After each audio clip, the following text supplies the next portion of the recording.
నమస్కారం గురుగారు. జై శ్రీమన్నారాయణ. గురుగారు ఇప్పుడు నవంబర్ నెలలో తులా రాశి వారికి ఏ విధంగా ఉంటుంది? అదే విధంగా కార్తీక మాసం గాబట్టి వాళ్ళకి సంబంధించి ఈ నెల ఎలాంటి పరిహారం చేయాలంటారు? కొన్ని కొన్ని రాసుల వారికి కొన్ని కొన్ని మాసాలు చాలా బాగుంటాయి. దాంట్లో తులారాశి వారికి ఫిబ్రవరి, జూలై, నవంబర్. ఈ 3 మాసాలు గూడా ఈ తులారాశి వారికి అద్భుతంగా ఉంటుందని చెప్పొచ్చు. ఏ మాసంలో కోల్పోయినా గూడా ఈ మాసంలో అదృష్టం అనేది వీరికి అందిపుచ్చుకునేలా ఉంటుంది. ఏ మాసంలో ఏం చేద్దామన్నా ఎనకంజలో ఉంటుంది. అది పని అవ్వదు. వీరికి ఏందంటే వీరి దగ్గర ఉన్నా లేకపోయినా ఎవరైనా సహాయం అడిగితే ఇచ్చేటువంటి గుణం ఉంటుంది. హ్మ్. వీరు అప్పు తీసుకొచ్చినా ఎదుటి వారికి సహాయం చేస్తారు. అందరూ బాగున్నారా అని వీరెళ్ళిపోతారనమాట. అలాంటి తత్వం గల మనుషులు ఇంక ఏం చేయలేరు. ఏం చేద్దామని ముందుకు వెళ్ళదు. కాబట్టి ఈ నవంబర్, కార్తీక మాసం వీరికి కలిసొస్తుంది. కాబట్టి ఏదైనా చేయాలి, సొంతగా నిర్మించుకోవాలనుకుంటే పార్ట్నర్‌షిప్ వ్యాపారాలు కాకుండా ఓన్‌గా నిర్మించుకోవచ్చు. గోల్డ్, సిల్వర్ లాంటి వ్యాపారాలు, అలానే 1 గ్రామ్ గోల్డ్ లాంటి వ్యాపారాలు వీరికి చాలా బావుంటది. ఇక రైతులుగా పంట పండించేదానికి కూడా వీరికి అద్భుతంగా ఉంది. హ్మ్. ఇంకా ఆన్‌లైన్ బిజినెస్ అంటే బెట్టింగ్‌లు కాదు. జోదం లాంటి బెట్టింగ్‌లు కాకుండా ఆన్‌లైన్‌లో షేర్స్ గాని, మ్యూచువల్స్ గాని కూడా వీరికి అద్భుతంగా ఉంది అని చెప్పొచ్చు. ఈ మాసంలో ఏదైనా ప్రయత్నం చేస్తే అద్భుతంగా రాణిస్తారు కూడా. దినదిన అభివృద్ధి అవుతుంది. ఇకపోతే అందరి పెళ్ళిళ్ళు శుభకార్యాలు కుదిరిస్తూ అందరి పెళ్ళిళ్ళకెళ్ళేటువంటి తులారాశి వారు ఈ మాసంలో పెళ్లి చేసుకోవడానికి కూడా సిద్ధంగా ఉండాలి. హ్మ్. అనుకోకుండా, అనూహ్యంగా సంబంధాలు కుదురుతాయి. ఎందుకంటేనేమో గురువు వీరికి బలంగా ఉన్నారు. ఈ డిసెంబర్ 5 వరకి గురువు బలంగా ఉంటారు. కర్కాటక రాశిలో ఉన్నారు కాబట్టి. అందులోనూ శుక్రుడు స్వస్థానంలో ఉన్నాడు. అధిపతి అయినటువంటి శుక్రుడి రాశి ఈ యొక్క తులారాశి. అందులోనూ శుక్రుడున్నాడు. శుక్రుడితో పాటు బుధుడున్నాడు. కాబట్టి వీరికి పెళ్లి సంబంధాలు కుదిర్చుకొని వారు పెళ్లి చేసుకుంటే అయితే గనక వీరికి లాభం గూడా వస్తుంది కట్న రూపంగా. అదే గనక స్త్రీలు తులారాశిలో ఉన్నవారైతే గనక అబ్బాయిలు ఎదురు కట్నం ఇచ్చి కూడా మళ్ళీ పెళ్లి చేసుకునేలా ఉన్నారు. ఇక అబ్బాయిలకైతే మాత్రం ఇంక చెప్పదగింది లేదు. ఆస్తులు, అంతస్తులు, హోదా, పలుకుబడి, డబ్బు అన్ని రకాలు కూడా పెళ్ళైతే వస్తాయి వీరికి. కాతే నేను ఆర్థికంగా ఉన్నాను, నేను ఎదగలేకపోతున్నాను, నేను ఏదైనా సెటిల్ అవ్వాలి అనుకోకుండా పెళ్లి చేసుకుంటే ఎదుగుతారు. ఈ అవకాశం అనేది ప్రతిసారి రాదు. అయితే ఇందులో వీరికి శుక్రుడు గాని, బుధుడు కానీ, రవి లేదా శని దశ, అంతర్దశలు నడిచే వారికైతే ఖచ్చితంగా పెళ్లవుతుంది. ఒక్కసారి కూడా కాకపోతే. పెట్టిన తర్వాత ఇప్పటి వరకు ఒక్కసారి కూడా పెళ్లి కానటువంటి ఎవరైతే ఉన్నారో 19-36 సంవత్సరాల లోపు ఉన్న వారికైతే ఖచ్చితంగా పెళ్లయ్యేటువంటి అదృష్టం, అవకాశం వీరికి లభిస్తుంది. కాబట్టి ఆ మేర ప్రయత్నం చేయాలి. హ్మ్. తూర్పు దిశగా పుట్టినటువంటి అబ్బాయి సంబంధం కుదురుతుంది అమ్మాయిలకి. అమ్మాయిలు తులారాశి వారు ఉండేదిగా ఉత్తర సంబంధం కుదిరేటువంటి అవకాశం ఉంది. ఆ మేర ప్రయత్నం చేయాలి. ఇది నవంబర్ 16వ తారీఖు తర్వాత. ఎందుకంటే 15వ తారీఖు రవి మారతాడు. రవి కూడా శుక్రుడితో కలిస్తే వీరికి ఇంకా అద్భుతమైనటువంటి ప్రతిఫలాలుంటాయి. కాబట్టి సంబంధాలు కుదిరి అన్‌ఎక్స్‌పెక్టెడ్‌గా పెళ్లి కూడా అవుతుంది అప్పటికప్పుడే. అయితే ఇంకోటి గవర్నమెంట్ జాబ్స్ ఏదైనా ప్రయత్నం చేస్తున్నా, విదేశీ ప్రయత్నం చేస్తున్నా కూడా ఈ యొక్క 7వ తారీఖు తర్వాత నవంబర్ 7వ తారీఖు తర్వాత ప్రయత్నం చేస్తే ఖచ్చితంగా విదేశాలకు వెళ్ళేటువంటి అదృష్టం, అవకాశం కూడా వీరికున్నది. గ్రహాలు సానుకూలంగా ఉన్నాయి. అయితే ఈ వివాహ ప్రయత్నాలు చేస్తున్న వాళ్ళకి ఏ విధంగా ఉండొచ్చు?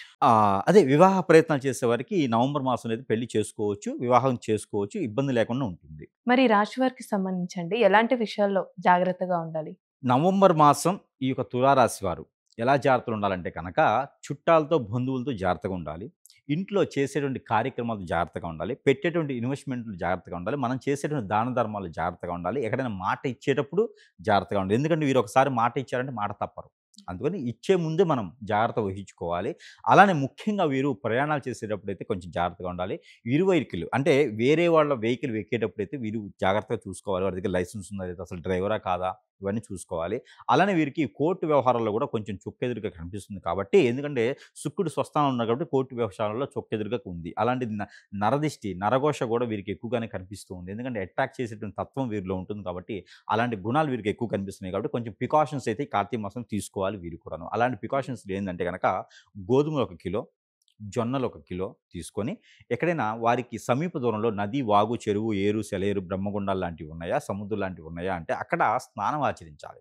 అక్కడ చేసేటువంటి స్నానం తర్వాత వీరు తీసుకున్నటువంటి గోధుమలు, జొన్నలు ఏవైతే ఉన్నాయో స్నానం అనంతరం వాటిలో వీరు కోరికటువంటి కోరికలు వీరికి శత్రు భయం, డబ్బు భయం, ఆర్థికపరమైన సమస్యలు, ఆరోగ్య సమస్యలు అన్నీ కూడా పోవాలి. శత్రు భయాలన్నీ పోవాలి. మన మీద జరిగినటువంటి అటాక్‌లు, చెడు ప్రయత్నాలు ఏమైనా ఉంటే కూడా అవి కూడా మన దాకా రాకూడదని చెప్పి కోరుకొని అవన్నీ కూడా అందులో పోయాలి. అవన్నీ కూడా అందులో పోసేసి స్నానం ఆచరించి అక్కడ ఉన్నటువంటి మట్టి తీసుకొచ్చి బయట వేయాలి. ఇలాగా ఈ కార్తీక మాసంలో ఒకరోజు చేస్తే చాలు. ఏ వారమైనా చేయొచ్చు.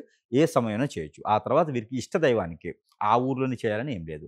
వీరికి అమ్మవారైనా, స్వామివారైనా ఇష్టదైవాన్ని దగ్గరికొచ్చేసి మట్టి ప్రమిదలో 2 ఒత్తులేసి దీపారాధన చేయాలి. లేదంటే గనక ఉసిరి దీపారాధన చేస్తే ఇది చాలా మంచిది. నిమ్మ దీపారాధన ఇంకా మంచిది. వీరికి ఉప్పు దీపారాధన ఇంకా చాలా మంచిది. వీరికి సమస్య ఏంటి? ఆ సమస్యను బట్టి దీపారాధన చేసుకుంటే వీరికి అద్భుతమైన ప్రతిఫలాలుంటాయి. దాంతో విదేశాలకు వెళ్ళాలనుకున్న వారు ఉప్పు దీపం పెట్టాలి.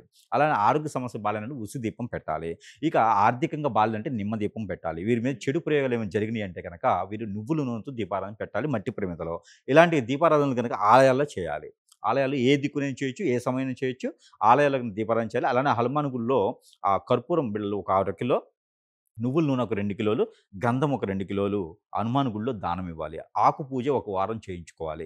ఇలాంటి దానాలు చేస్తే గనక ఈ రాశి వారికి అద్భుతమైనటువంటి ప్రతిఫలాలుంటాయి. గ్రహాలన్నీ కూడా సానుకూలంగా ఉంటాయి. వీరు అనుకున్నటువంటి కోరికలు కూడా తీర్చేదానికి కూడా ఉంది. శత్రువుల భయం కూడా తీరిపోతుంది. అలానే పితృదోషాలు కూడా కొంతమేర తగ్గుతాయి. ఇంకా కూడా వీరికి ఇంకా బావుండాలనుకుంటే గనక వీరి పాత బట్టలేమన్నా ఉంటే గనక అవి తీసుకొనెళ్ళి ఎక్కడైనా పారేటువంటి నదిలో వేయాలి. పాత బట్టలు ఇంక వాడట్లేదు ఇవి అనుకున్నటువంటి బట్టలు తీసుకొని నదిలో వేయాలి. ఎవరికైనా ఒక ముగ్గురికి, నలుగురికి భోజనాలు పెట్టించాలి. ఏదైనా స్వామి మాల వేసుకునేటువంటి దీక్ష తీసుకునే వారికి ఉంటారు కదా! అలాంటి వారికి ఈ మాసం కార్తీక మాసంలో ఏదైనా నలుగురికి, ముగ్గురికి భోజనాలు గాని, భిక్ష గాని పెట్టినట్టయితే గనక గ్రహాల సానుకూలతగా వీరికి ఉంటాయి. దాంతో పాటు కూడా గ్రహాలే కాకుండా వీరి మీద చెడు ప్రయోగాలు, చెడు ప్రయత్నాలు చేస్తూ ఉంటే గనక అవి కూడా కొంతమేర ఉపశమనం అయితే కనిపిస్తుంది. దాంతో పాటు ఇంకా వీరికి జాతకంలో బాగలేదనుకునేవారు, ఇంకా కూడా బాగా జరగాలి మాకు అనుకునేవారు, మీ గురువుగారు మీరు చెప్పింది మా జాతకంలో కనిపియట్లేదు, మాకేదో జరుగుతుంది, మాకేం అర్థం కావట్లేదు, అష్టదిబ్బంది అయిపోతుంది, ఏ పని చేసినా ముందుకు వెళ్ళట్లేదు, మాకన్నా దారిద్ర్యం ముందుకు వెళ్తుంది, మాకు అంత చికాకు ఉంది, ఆందోళన ఉంది, పెళ్ళైంది, భార్య లేదు, పెళ్ళైంది, భర్త లేరు, పిల్లలు లేరు, ఇలాగే ఎవరు కూడా చిట్టుకోలు కొట్టుకోలేరు, ఆస్తి కూడా బాగలేదు, అసలు ఏం అర్థం కావట్లేదు, అన్ని రకాలుగా ఇబ్బంది పడిపోతున్నాం అనుకుంటే గనక వాడికి నిజంగా ఏదో చెడు జరుగుతుందని అర్థం. ఎవరో తెలియని శత్రువులు చేపిస్తున్నారని అర్థం. మన పక్కన ఉండేవాళ్ళు మన చెడు కోరుతున్నారని అర్థం. అప్పుడు మనకు అర్థం కాదు. అప్పుడు మనం ఏంటి చేయాలంటే పక్కనే ఉన్నటువంటి గురువు దగ్గరికి వెళ్ళాలి. గురువు దగ్గరికి వెళ్తే మనకసలు ఏం జరిగింది? దాని పరిష్కార మార్గం ఏంటనేది చూపిస్తారు. అన్నీ కూడా జాతకాల్లో దొరకవు. గురువుని సంప్రదిస్తేనే మనకు పరిష్కార మార్గం దొరుకుతుంది. ఈ విధంగా పరిహారాలు చేసుకొని ఈ యొక్క తులారాశి వారు కూడా ఈ నవంబర్ మాసం, కార్తీక మాసం అంతా కూడా సుసంపన్నంగా, సుశోధనంగా వీరంతా కూడా కొనసాగించేసి దినదిన అభివృద్ధి అవ్వాలని కోరుకుంటా ఉన్నాను నేను కూడా. చాలా చక్కగా తెలిసావు గురుగారు. పరిహారాలు కూడా. ధన్యవాదాలు మీకు.